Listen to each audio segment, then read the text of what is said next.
대한민국의 국기로 전 세계 국기 중 유일하게 우주와 역사와 만물의 변화 이치를 담고 있고 주변국인 일본과 중국에서 부러워하는 국기가 무엇인지는 다 아시죠?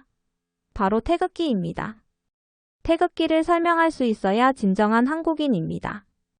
오늘은 개천절을 맞이하여 우리나라 국기인 태극기의 태극과 주변의 건, 꼰, 감리의 4개를 그리신 분을 만나보려고 합니다. 태극기는 국기로는 대한제국을 거쳐 대한민국까지의 국가 정통성을 상징하는 중요한 국기입니다. 1919년 3월 1일 대한민국 국민은 저 태극기를 들고 모두 일어났습니다. 태극기의 중심에는 모든 만물이 음양으로 변화하며 하나가 되는 이치가 담겨있는 태극이 그려져 있고 왼쪽 방위에는 모든 생명의 근원인 하늘의 덕성을 나타내는 건개, 대각선 마주보는 오른쪽 아래에는 만물을 길러주는 지구, 어머니를 상징하는 공개, 오른쪽에는 생명의 통일을 상징하는 물로 상징되는 감개와 왼쪽 아래에는 생명의 분열과 성장을 상징하는 불을 의미하는 리개가 그려져 있습니다. 태극기를 손에 드는 순간 우주를 다 품은 인간이 되는 것입니다. 그런데 이런 태극기를 최초로 그린 분이 누구인지는 한국인이라면 반드시 알아야 태극기의 주인이 될 수 있겠죠. 그런데 과연 이런 역사에 대한 교육을 한국인들이 받아본 적이 있을까요? 한국 고대사를 신화, 사이비라고 주장하는 사학계의 현실을 본다면 당연한 결과일 것입니다. 태극기를 처음 그리신 분은 놀랍게도 인류 최초로 성씨를 사용하신 분입니다. 누구실까요? 또 이분은 학교에서 한 번쯤을 다 그려보고 잡아보았던 콤파스와 곡척자를 만드신 분입니다. 또 이분은 인류 역사상 여러 제도와 문화를 만드신 인류 문명의 뿌리라고 추앙받는 분이며 동이족의 위대한 조상 중 한 분이십니다. 누구실까요? 바로 인류의 문명을 크게 여신 테오보키라는 분입니다. 지금 보시는 모습은 산동성의 그분의 능 위에 모셔진 모습입니다. 오늘은 이분의 능을 직접 영상으로 보여드리고자 합니다. 지금 보시는 모습이 많이 알려진 모습입니다. 이분의 출생에 대해서는 중국의 기록에는 자세히 나타나 있지 않습니다. 한족 중심의 역사관 사서에 동이족인 이분에 대한 기록을 자세히 남겨놓지 않는 것은 당연하겠지요.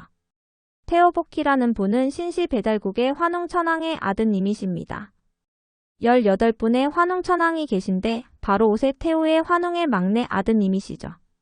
5500년 전 태우의 환웅에게는 12명의 아드님이 계셨습니다. 마디는 다이발환웅이시고 막내는 복희로 태우는 크게 밝다는 뜻으로 환의 광명 정신을 드러내고 있습니다. 세상의 빛이 되신 분입니다. 배달국 초의 천부경 우주 수학에 완벽하게 정통한 분이시죠. 인류의 최초의 성씨가 어떤 성이었는지 아세요? 서양의 역사에 성씨를 사용한 것은 기록은 오래되지 않습니다. 테오보키라는 분은 자신이 살고 있는 지명이 풍산이었기에 풍씨를 최초로 사용하신 분입니다. 풍씨는 역사 속에서 8개의 성으로 나뉘어 역사에 전해지고 있습니다.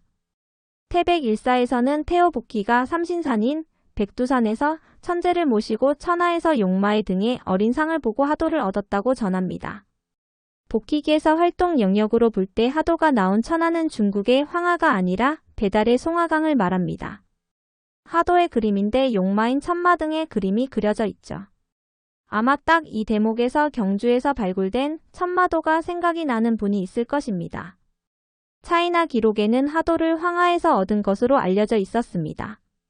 중국에서는 황하를 하수 또는 천하라고 불렀습니다. 이분은 우주의 모든 변화 이치를 8개의 상징부호로 그렸는데 그걸 8개라고 합니다. 태극기는 그중 4개를 배치한 거죠. 이 8개는 8x8에서 64가지의 부호로 나타나는데 64개라고 하며 이는 과학자들에 의해 0, 1, 2의 논리로 활용되어 전자계산기와 컴퓨터의 탄생 배경이 됩니다. 단자론으로 유명한 서양 철학자 라이프니츠는 복희는 세계적으로 유명한 철학자이자 동양과학의 창립자이다. 2억의 그림은 현존하는 과학의 최고 기념물이라 할 수 있다. 는 역사적 평가를 남겼습니다. 테오보키 씨는 아내인 여화 씨와 한 인도 사신의 형태로 역사에 그려지고 있습니다. 지금 보시는 보키 씨와 여화 씨 그림은 신강에서 발굴된 것입니다.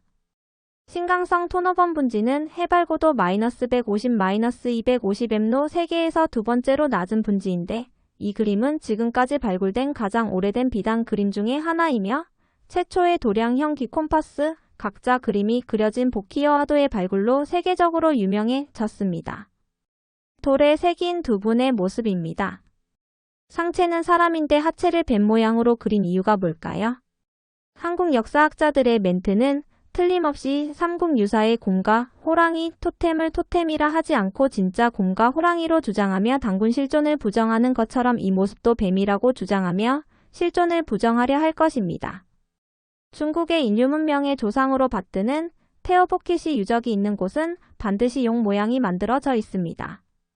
바로 테오보키시와 여와시는 용을 토템으로 사용하셨다는 것을 말하고 있는 것입니다.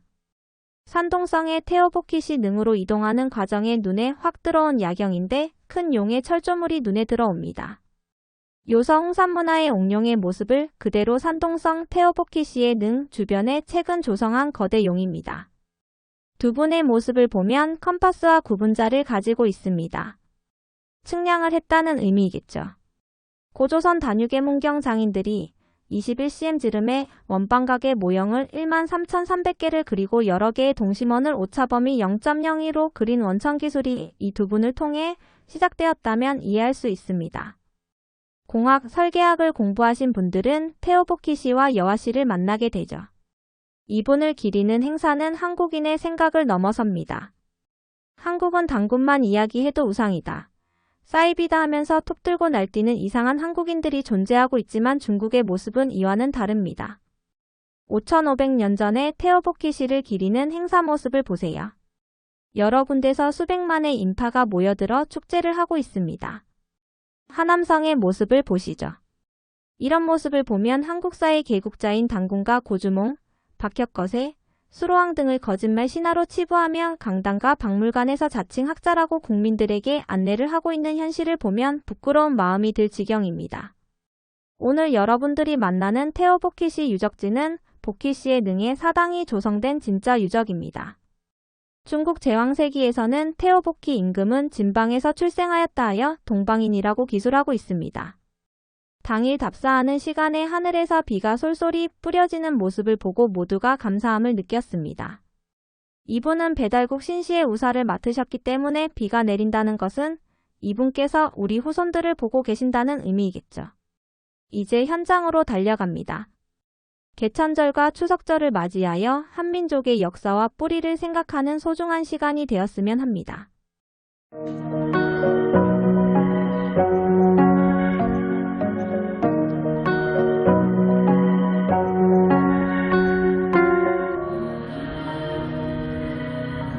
중화의 시조로서, 인문의 시조로서 이것이 해석하는 아이들이 존재하겠습니다.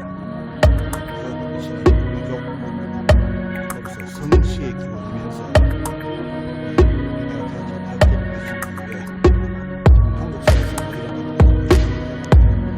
중국에서는 중화의 조상으로서 배워보시는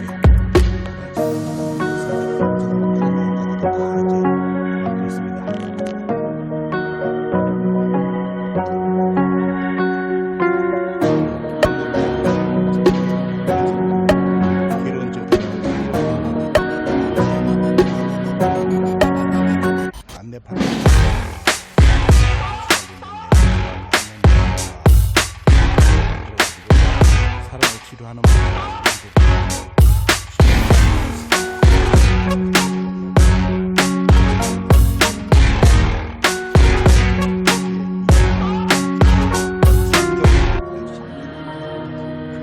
이런 부분에 대해서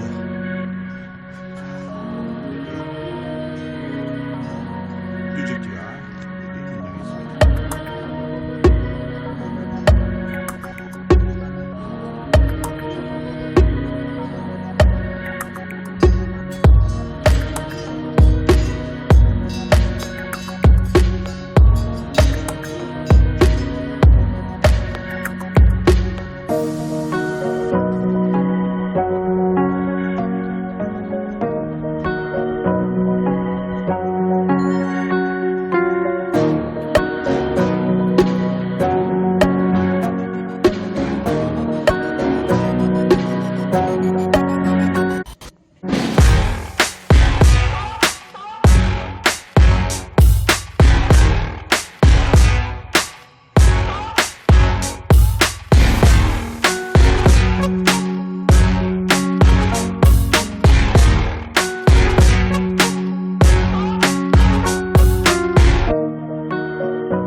네.